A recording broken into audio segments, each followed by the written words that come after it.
You are listening to the APSE podcast, the Association of People Supporting Employment First, with your host, Chris Davies. Hello, everyone, and welcome back to the Minnesota APSE podcast. If you believe it, you can achieve it. We're so delighted that you've joined us here today. We are recording this podcast today on April 7th. It's a Friday. The sun is shining. I'm being told it's going to be 50 degrees, so good things are ahead. And certainly good things are ahead here for the next, 30 to 40 minutes or so with our guest, Elise Knopf. I just met Elise 10 minutes ago, and I am really excited to learn more about her, and we're very happy to have her with us today. Elise is a Rehabilitation Area Manager for Vocational Rehabilitation with the team of the St. Paul Deaf and Hard of Hearing, and that is under DEED. So we're going to learn a lot more from Elise as we go on, but I wanted to welcome all of our audience out there and invite you into our podcast room with us here today. Some of you may actually be watching this for the very first time or watching a Minnesota APSE podcast for the very first time. And if you are, very special welcome.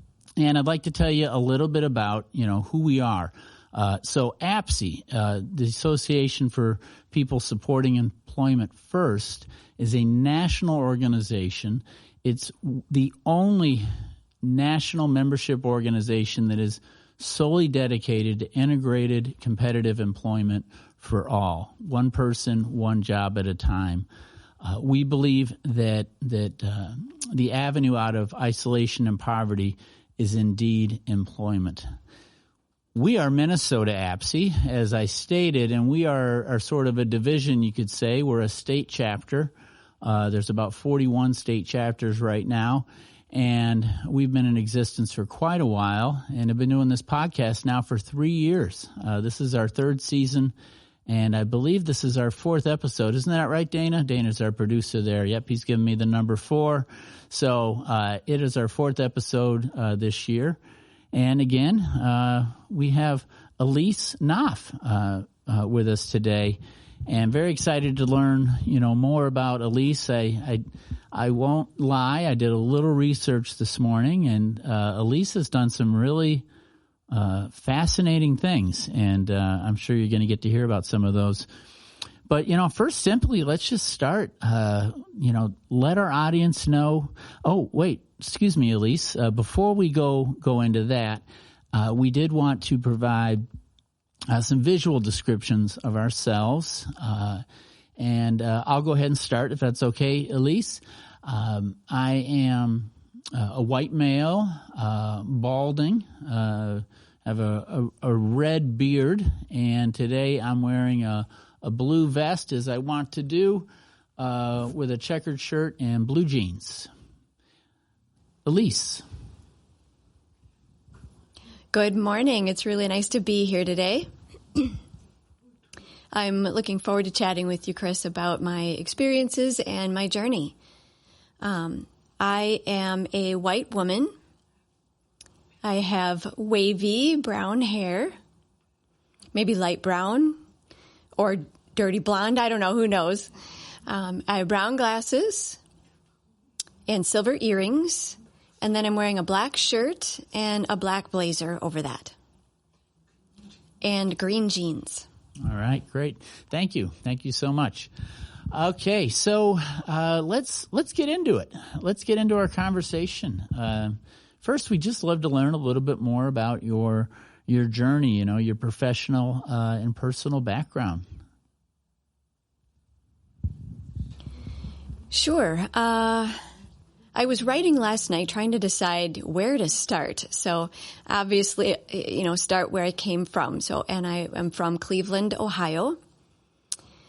My parents and my sister are all hearing, and they found out that I was deaf when I was 2.5. My mother was calling my name, Elise, Elise, Elise, and I didn't respond. And so they brought me in, and an audiologist tested me, and we found out that I have severe to profound hearing loss, deafness. So right away, they fitted me with hearing aids, and they sent me to an oral school for the deaf. And that's where I learned how to speak and to lip read and to use auditory devices. So that's kind of my beginnings. My family are avid readers, and so that I really believe that my ability to pick up language was from that.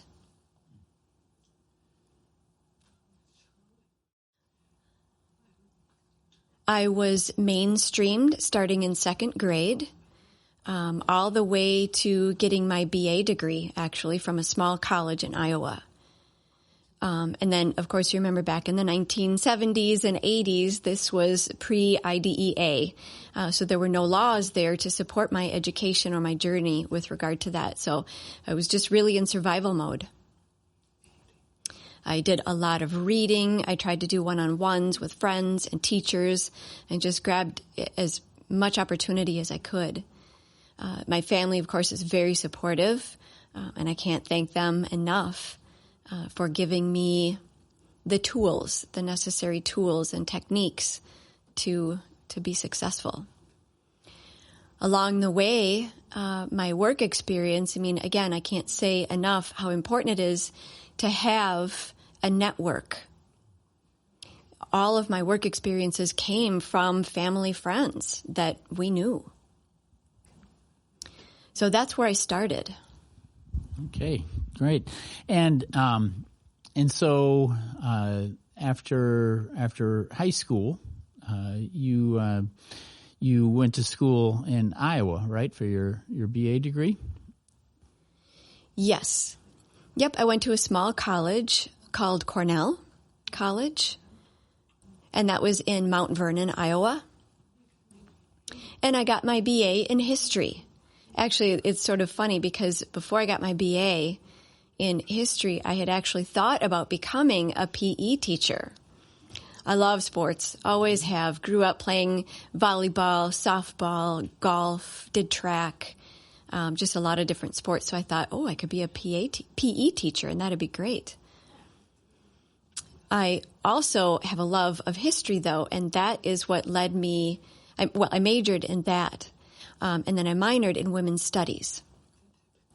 And so that perspective gave me a shift. College really opens your eyes, thinking about the possibility of being a PE teacher versus a history teacher. And I thought maybe there was more opportunity with being a history teacher.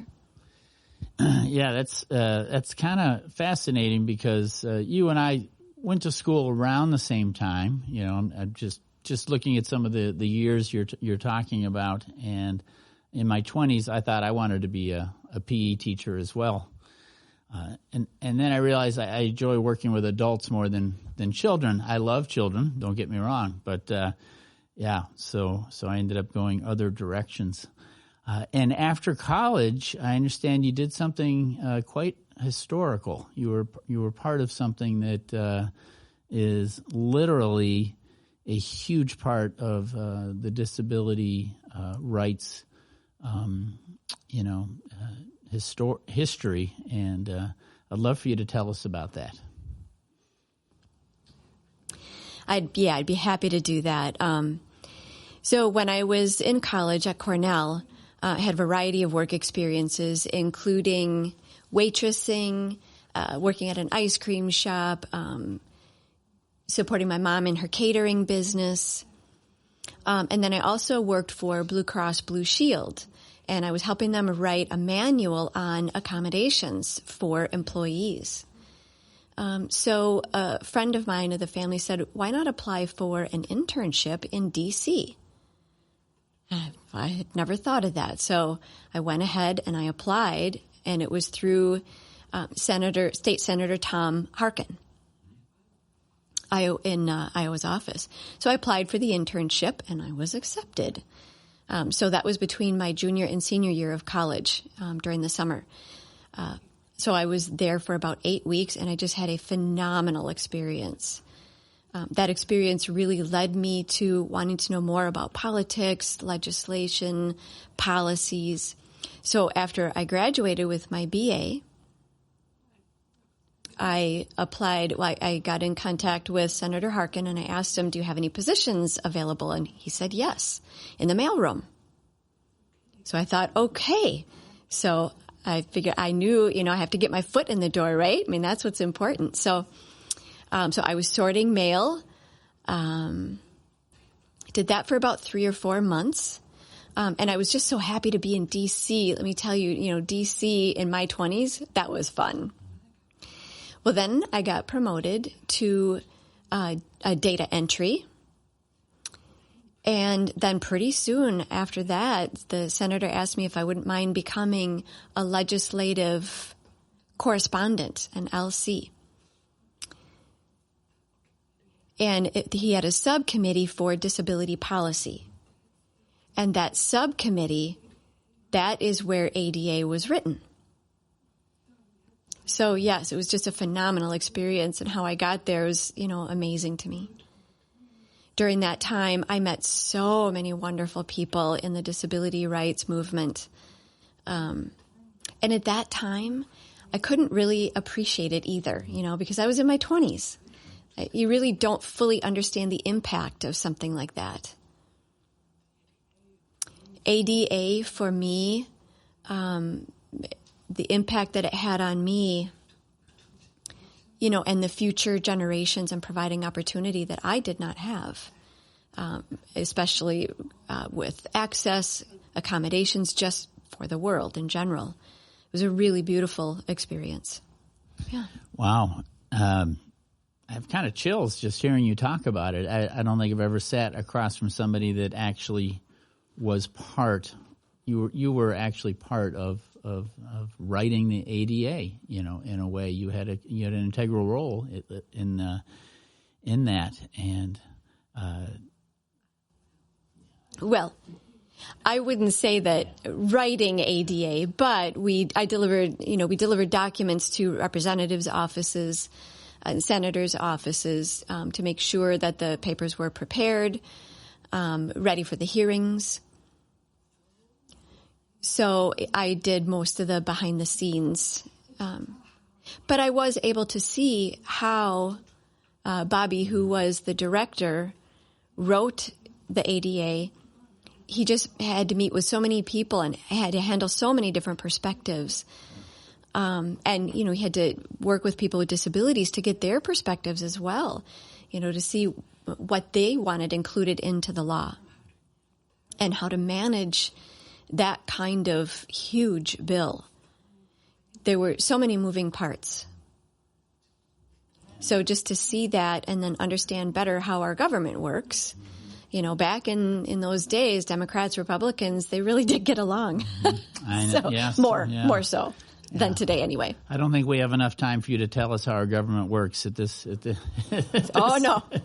At this stage, but right. So I realize you didn't write the ADA, but you were part of the team that was writing it, and so you had a role in that process. And it is fascinating to think about all the details that go into actually writing something like that, and all the interviews and the research, that would one have to go through. So, but what an amazing experience you had, to be part of that history. It's fascinating. And would you say that sort of launched you into your, the next phase of your employment journey that led you to where you are today? Yes, I would say it had a huge role in my journey. From there, having a BA degree, I couldn't really move up anymore. So that's when I decided to apply to graduate school at Gallaudet University. And that was also the start of developing my deaf identity. That's where I learned American Sign Language at the age of 25. So once I started learning ASL and figuring out my identity as a deaf person, then I realized as I started looking back, I had a VR counselor who told me that my aptitude was that I had an aptitude being involved in social services, working with people, and I had an aptitude for language as well, and understanding written language. So that policy work and the legislative work really taught me the power of a voice, the power of speaking out and letting people know, in advocating for what it is that you believe is right. So at Gallaudet, I got my master's in Rehabilitation Counseling. I graduated with my master's, but I did not work in VR until many years later, actually. I really started VR in 2012, but I graduated in 1994. So I didn't get into VR until 2012. I had a lot of other experiences in between. There was a poem written by Robert Frost, The Road Not Taken, right? That's just constantly my life. Yeah. Mm-hmm. Yeah. So your journey definitely hasn't been linear, but sometimes those are the best journeys to be on. You've experienced, a lot. And so what you say you started working with Voc Rehabilitation in 2012. What was sort of the aha moment, if you will, that got you into Voc Rehab? Yeah, so prior to my position with VR, I was working under a federal grant. And I was housed at St. Paul College. And it was called the Midwest Center for Post-Secondary Outreach, MCPO. And that became PEPNET, Post-Secondary Education Program Networking. So that position, I was the director for the Midwest region. I was responsible for 13 states. So I was supervising people all over in the region who provided technical assistance for colleges and universities and accommodations for students who were deaf or hard of hearing. That position required me to work remotely. And also I worked with a lot of VR programs in those 13 states as well. So I was learning about each state and, that they really have some of their own unique nuances and funding. And not every state has the same funding for VR. And then in 2012, my position really was eliminated because there was another university that was awarded the grant. So, it was soft money. You know what that's all about. And at that time, the state coordinator for the deaf position was open with VR. And someone encouraged me to apply. So I went ahead, I applied, I was hired. And so I was in VR for the first time since I had graduated. And you had, with your degree. So you were using, not that you weren't using your degree prior to 2012, but then you found yourself, in that. So it sounds like you were doing remote work before we all started doing remote work. Totally, yes. I have to tell you, so 2007 to 2012, we used several video platforms. So, yeah, really we were doing it before it became cool. Right. There were many challenges, though, at that time, but I think it did really help me. When the pandemic hit, I was able to make that shift pretty easily. And I think also, with my community, the deaf hard of hearing community, we use video phones, we use FaceTime, and we have been for a while and had been for a while. So it wasn't that difficult for deaf hard of hearing people to make that shift. But it helped me also to be a better manager because I had to teach my team pretty quickly, how to adapt to that. So we also had to work with participants that we serve to let them know that we are still around, we're still here. Yeah, so you've talked a little bit about, some of the challenges and accommodations. I'd love to dive into that a little bit further, what do you see as some of the continued challenges, in the area of accommodations for people in the deaf and hard of hearing community and maybe people in general are facing? Well, I think that one of the ongoing challenges is lack of awareness. We have a lot of different companies and employers that still don't know how to accommodate people, or they don't understand that they need to provide accommodations.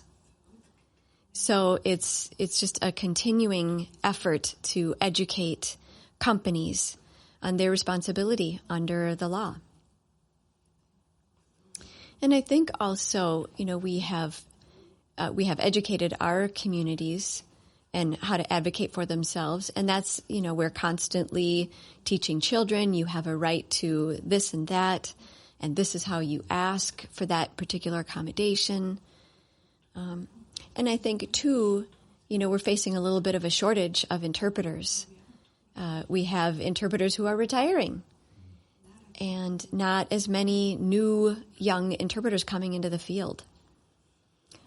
So our commission here in Minnesota is creating a task force to focus on how to address that interpreter shortage issue. Other things related to accommodations, one thing that's been really positive, technology, is captioning.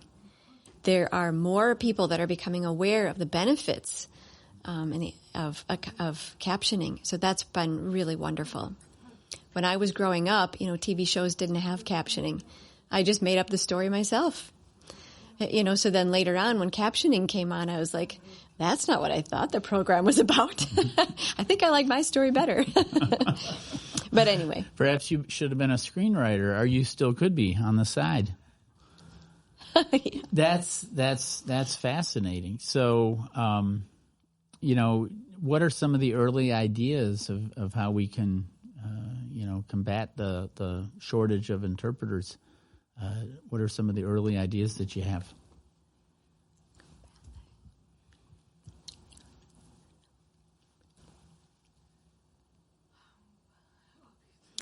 Well, obviously, we do need to recruit and promote the role of an interpreter to the younger generation.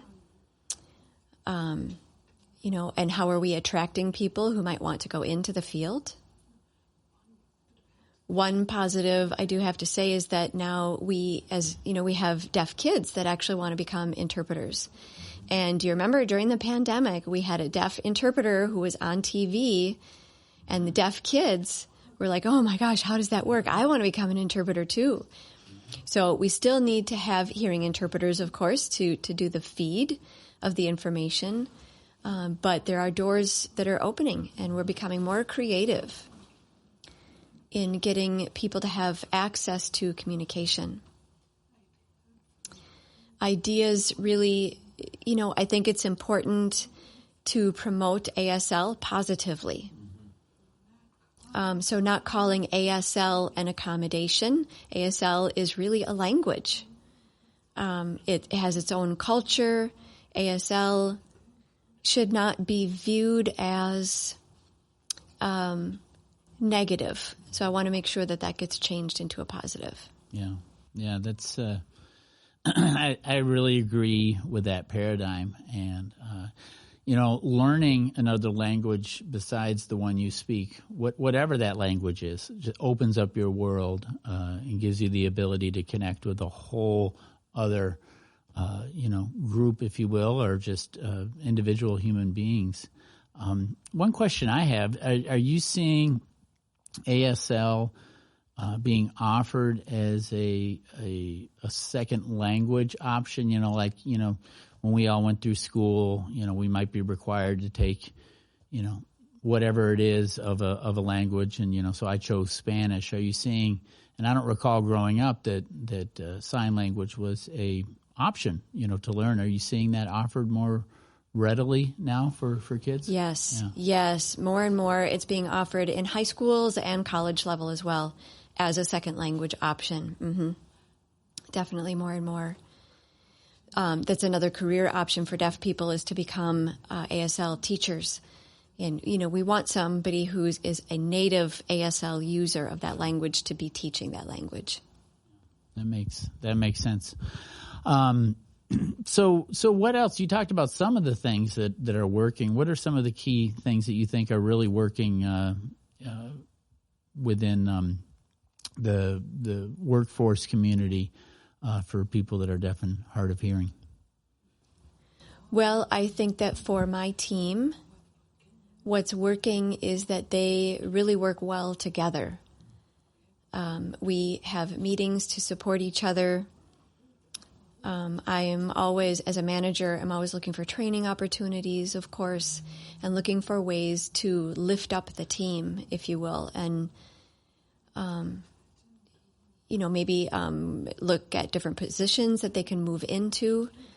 When I started, there were only 2 deaf people, and now we have 6, so half of my team is deaf or hard of hearing. The other half is hearing. So as a manager, I'm really just promoting and making sure that people have opportunities to achieve. I know that some of the challenges within VR, if you think about the people that we serve, we don't have enough providers that are out there who have an understanding of how to serve the population that we serve. We need more providers that are fluent in ASL, who understand the impact of the workplace and deaf culture. And we are continuing to work. We work with amazing employers who have been willing to hire people and using them to teach other businesses, to show them, to be a role model that it works well. And I think that there's a concept called Deaf Can. And that's where you reflect the positive things about people who are deaf and what they bring to the table, to the workplace. In educational settings, we are visible. We are visual people. And so changing that environment and removing those barriers, we bring something that hearing people can't see. Yeah, that makes a lot of sense. As someone who works for a provider, I've thought that for quite a while as well, that we need more professionals in the customized employment field that speak ASL and can communicate in that way, to give more opportunities of places people can choose, to use customized employment services, certainly. Well, at this stage, as we start to kind of get towards winding down, our conversation, I always ask our guests, and thank you again for joining us, here today. What are, just big picture, what are some of your hopes and dreams, for the future, for the deaf and hard of hearing community, and for, all people with disabilities? My dream and hope is that we can remove barriers, remove discrimination, make the world more accepting, accommodating, cohesive. Everyone has a purpose. Everyone has an ability to do something. And, I look back to my 7th grade history teacher, and he told me, keep your eyes on the stars. The ears are less important. And that was something that I've always held on to, that really, it doesn't matter. We all have a place. And I just really want to see opportunities continue to open up, because I think we each have something to give. You give to the workplace. Yeah. It's amazing how our teachers, we don't forget them. Like you, I remember, some of those words of wisdoms, that my teacher said to me along the way. And so for all you teachers out there, your work matters.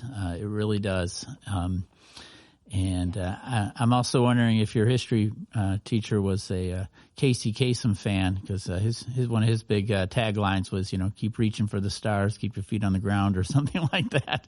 So I bet he was listening to a lot of Top 40. I still listen to that, by the way, on Cool 108 on Saturday mornings. But anyway, I can get behind all of that, Elise, your dreams and hopes for the future. And as I said to you when I first met you this morning, I wish that I spoke your language, but I'm glad that we're able to have a way for you and I to communicate with one another, and you and I to communicate with all of our audience, deaf and hard of hearing audience, and audiences that aren't deaf and hard of hearing. But when you learn those languages of others, it just is so empowering. And I'm hoping this might motivate me to learn a little more sign, because I shared with you when you walked in, I was using and learning a little, many years ago, but it's something that if you don't use on a regular basis, it's hard to keep up. But so thank you so much, for being here with us today. Again, everybody out there, this is Elise Knopf. She's a Rehabilitation Area Manager with DEED. You've had quite a story. Really loved hearing all about it. Do you have any last words you might want to say before we sign off? I just really thank you for the opportunity for today. It was really nice to be able to share a little bit about my background. And I love to meet people. I love to learn about different people's experiences and their journeys. It's important to remember that everyone has their own struggle. And we have to have a lot more love and compassion in the world and support each other. Yeah, you said a mouthful there, that is for sure. We really do. We really do need more of that. So here's to all of us supporting each other a little better, and maybe listening before we react. I think the world has definitely become a very reactive place, and for all you out there listening, this is me, your host, Chris Davies. I don't know if I ever said that. By the way, if you haven't caught it yet, I'm Chris Davies with Minnesota APSE, and thanks for joining us today and learning along with me so much about Elise Knopf and her journey. And just want to remind everybody out there, and I know Elise will agree with this, if you believe it, you can achieve it.